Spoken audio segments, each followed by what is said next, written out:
We're now ready to discuss the second key element in creating a contract, which is called consideration. And there are technical legal definitions of consideration. Let me just give you a very practical definition, which means that for a deal to be binding, both sides have to give up something. Now, there are different views of consideration in common law and civil law countries. The general rule is in civil law countries, consideration is not necessary. In common law countries, it is necessary. However, given our global economy and the mixture of legal systems in contract negotiation, it's probably a wise thing always to try to include consideration in contracts just to be safe. Let's try an example. Several years ago, the dean of the business school where I teach, the Ross School of Business, called me and told me that he was involved in an interesting negotiation.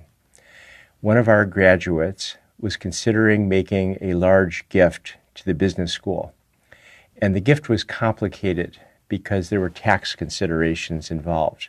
And so the dean was negotiating not only with the donor, but also with his attorneys. And he wanted me to be involved in the negotiation. So I gladly participated in the negotiation.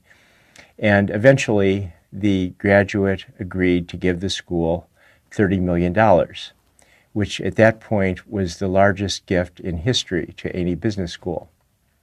And he structured the gift so that rather than writing a check for $30 million, he agreed to make payments over 20 years. He agreed to write a check for $1.5 million each year over a 20-year period. Now, there were no complications with the gift, but let's assume that over the course of the 20-year period, the graduate passed away. And let's assume that his children didn't think that this gift was such a great idea, and so stopped payment.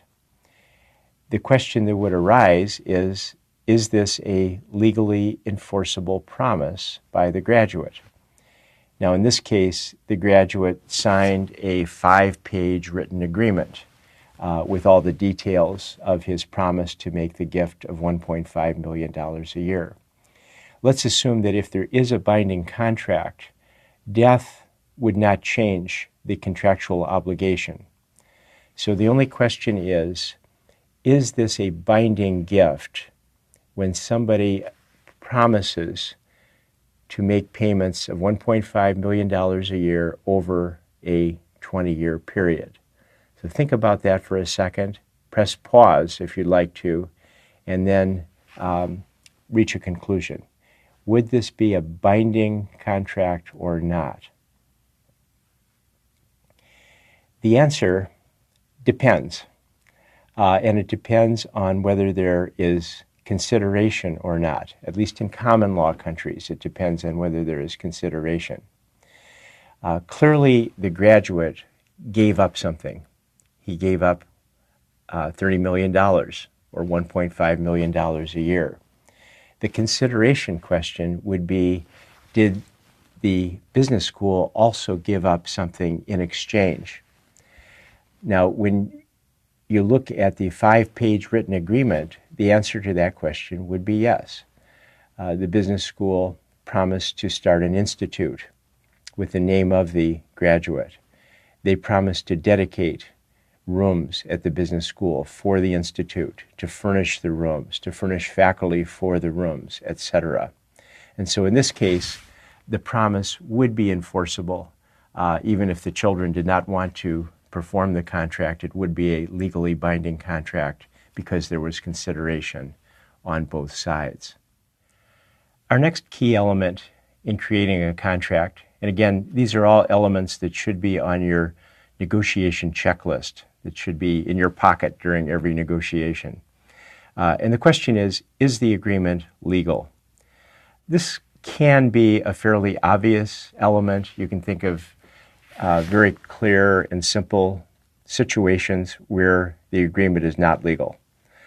For example, let's say that I agree to sell you a truckload of cocaine, and you don't deliver.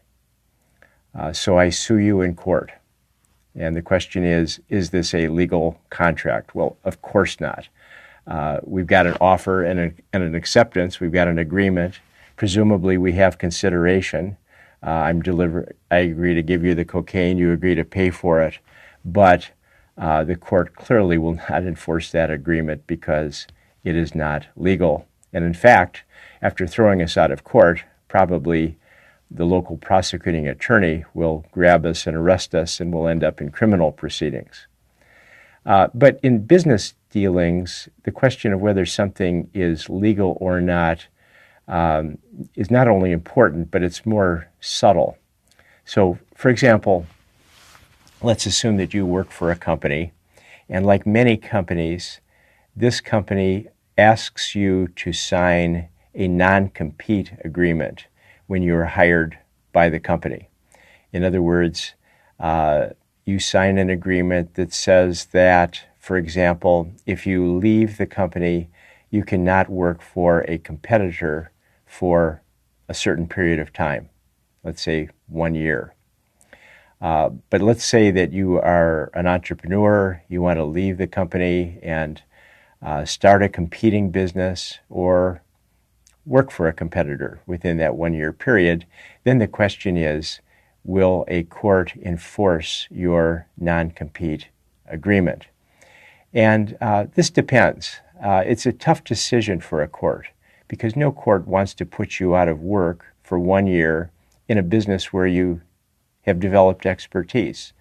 So courts look very closely at these agreements around the world. And they ask, for example, well, is this agreement too broad in terms of geographical area covered?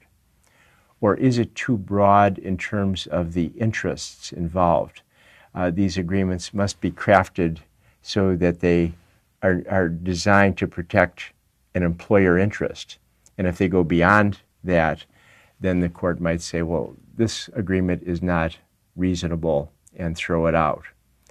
So generally, these agreements are legal.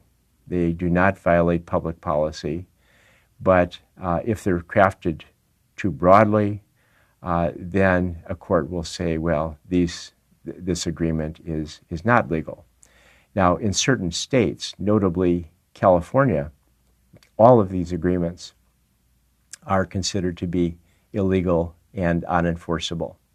But in most states and in most countries, it would be a question for the court to determine whether they are legal or not. So those are some considerations to think about in terms of legality.